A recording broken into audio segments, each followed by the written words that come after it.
नमस्कार दोस्तों, मैं आदित्य गुप्ता करता हूं आपको स्वागत मेरे इस चैनल में। और आज के इस वीडियो में मैं आपको कोरोना वायरस पर उठ रहे अफवाहों के बारे में बताऊंगा कि ये अफवाह सही है या गलत है। और मैं इस सही और गलत की पहचान अपने से नहीं कर रहा हूं, क्योंकि मैं इसके लिए WHO की वेबसाइट पर गया हूं और वहां से इसके बारे में पूरी जानकारी प्राप्त किया हूं। तब आपके सामने इस वीडियो के माध्यम से उसको रखने का एक छोटी सी प्रयास कर रहा हूँ। तो इस वीडियो को शुरू से लेकर अंत तक देखिएगा और हमारे चैनल पर नए हो तो चैनल को सब्सक्राइब कीजिएगा और नीचे दिए गए बेल आइकन को प्रेस कर दीजिएगा ताकि हमारे इस चैनल से जुड़ी हर एक इन्फॉर्मेशन आप तक पहुंच सके। तो चलिए शुरू करते हैं। दोस्तों, मैं इस वीडियो में कोरोना के सभी अफवाहों को एक एक करके कवर करने वाला हूं। तो चलिए पहले नंबर को स्टार्ट करते हैं। कुछ लोग यह सोच रहे हैं कि अपने आप को सूरज की रोशनी में रखने से या 25 डिग्री सेल्सियस से अधिक तापमान में रहने से कोरोना से बचा जा सकता है। तो दोस्तों, मैं उन लोगों को बता दूं कि ऐसे करने से कोरोना पर कोई प्रभाव नहीं पड़ेगा, या कह सकते हैं आपकी घंटा प्रभाव नहीं पड़ेगा, क्योंकि कोरोना वायरस के केसेज उस देश में भी है जिस देश का वेदर हॉट है। दूसरा, कुछ लोग यह कह रहे हैं कि 5G मोबाइल नेटवर्क के सहारे कोरोना वायरस फैल रहा है। तो दोस्तों, मैं बता दूं कि ऐसा कहना बिल्कुल गलत है, क्योंकि कोई भी वायरस रेडियो वेव या मोबाइल नेटवर्क के जरिए ट्रैवल नहीं करता है और कोरोना का केसेज उस देश में भी है जिस देश में 5G मोबाइल नेटवर्क नहीं है। तो इससे प्रूफ होता है कि ऐसा कहना बिल्कुल गलत है। और दोस्तों, यह सिर्फ रेस्पिरेटरी ड्रॉपलेट के द्वारा फैलता है कि जब कोई इन्फेक्टेड पर्सन खांसता, छींकता या बोलता है तब यह फैलता है। तीसरा, लोगों में सबसे बड़ा भ्रम यह है कि लोग यह सोच रहे हैं कि अगर हमको कोरोना वायरस हो जाता है तो हम नहीं बच सकते हैं और यह हमारे पास जीवन भर रहेगा। तो दोस्तों, मैं बता दूं कि ऐसा नहीं है, क्योंकि अधिकांशतः लोग जिन्हें कोरोना होता है उन्हें बचाया जा सकता है और उनके बॉडी में उपस्थित वायरस को मारा जा सकता है। बस आप पेशेंस रखिए और सरकार के दिशा निर्देशानुसार इलाज करवाइए, सब कुछ ठीक हो जाएगा। क्योंकि दुनिया के सभी देशों के रिसर्चर्स इसके वैक्सीन को विकसित करने के लिए अथक प्रयास कर रहे हैं, जिसमें WHO भी मददगार साबित हो रहा है। चौथा, अगर आप अपने सांस को 10 या इससे ज़्यादा सेकंड्स तक बिना खांसी या किसी परेशानी को महसूस किए हुए रोक सकते हैं, तो इसका मतलब यह नहीं है कि आप कोरोना या किसी अन्य फेफड़े से संबंधित रोग से मुक्त है, क्योंकि कोरोना का सामान्य लक्षण सूखी खांसी, थकान और बुखार है और इसके जांच का सही तरीका लेबोरेटरी टेस्ट है, ना कि यह एक्सरसाइज। और यहाँ तक कि यह एक्सरसाइज उन लोगों के लिए खतरनाक भी साबित हो सकता है जिन्हें पहले से ही कोई फेफड़े से संबंधित रोग है।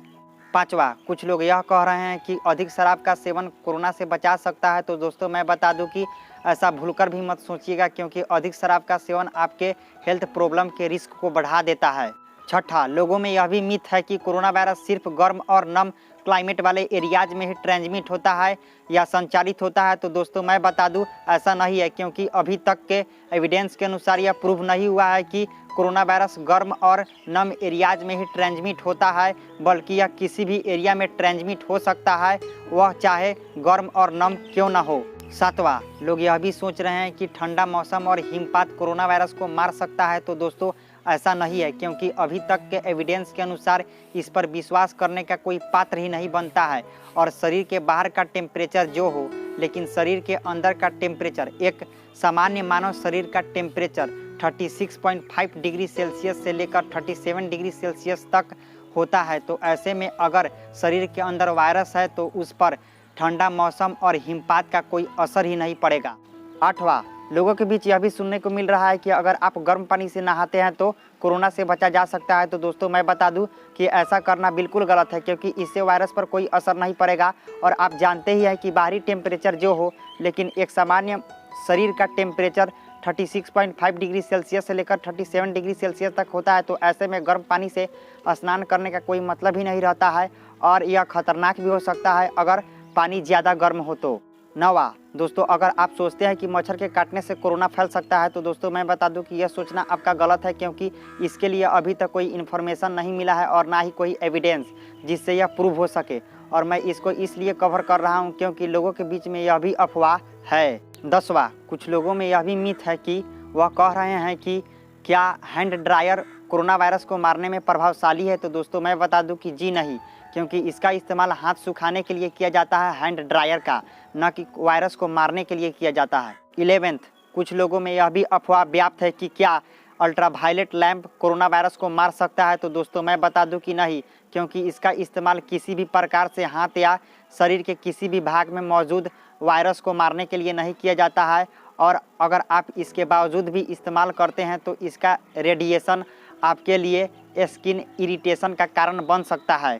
12th, मोस्टली लोगों का यह क्वेश्चन होता है कि लोग यह कहते हैं कि थर्मल स्कैनर कोरोना से इन्फेक्टेड पर्सन को पहचानने में कैसे प्रभावशाली होता है? तो दोस्तों मैं बता दूं कि थर्मल स्कैनर वैसे व्यक्ति को पहचानने में सक्षम होता है जिसको कोरोना के संक्रमण के कारण बुखार आया रहता है या किसी अन्य कारण से बुखार आया रहता है। हालांकि यह डायरेक्ट कोरोना पॉजिटिव पर्सन को नहीं पहचान सकता है, लेकिन उस पर्सन को पहचान सकता है जिसे हाल ही में बुखार आया था, जिससे कोरोना के टेस्टिंग में सहूलियत होती है। 13वां, कुछ लोग यह सोच रहे हैं कि अगर हम अपने शरीर के चारों तरफ क्लोरीन या शराब का छिड़काव कर लेते हैं तो कोरोना वायरस से बचा जा सकता है। तो दोस्तों मैं उन लोगों को बता दूं कि जी नहीं, ऐसा करने से वायरस नहीं मर सकता है, क्योंकि वह शरीर में पहले से इंटर कर चुका है जो व्यक्ति इससे संक्रमित हुए हैं। और इसके बावजूद भी अगर आप ऐसा करते हैं तो आपके कपड़े और म्यूकस मेम्ब्रेन्स के लिए खतरनाक हो सकता है यह। और जानकारी के लिए मैं आगे बता दूं कि दोस्तों ऐसे पदार्थ का इस्तेमाल सरफेस को क्लीन या रोगाणुमुक्त करने के लिए इस्तेमाल किया जाता है। 14वां, कुछ लोग यह सोच रहे हैं कि न्यूमोनिया का जो वैक्सीन है वह कोरोना वायरस को मार सकता है। तो दोस्तों मैं बता दूं, न्यूमोनिया का vaccine pneumococcal and haemophilus influenza type B corona virus को नहीं मार सकता है, क्योंकि यह काफ़ी न्यू एंड डिफरेंट वायरस है। इसलिए इसको मारने के लिए इसके अपने वैक्सीन की ज़रूरत पड़ रही है, जिसको दुनिया भर के सभी रिसर्चर्स डेवलप करने की कोशिश कर रही है। बस आपको पेशेंस रखने की ज़रूरत है।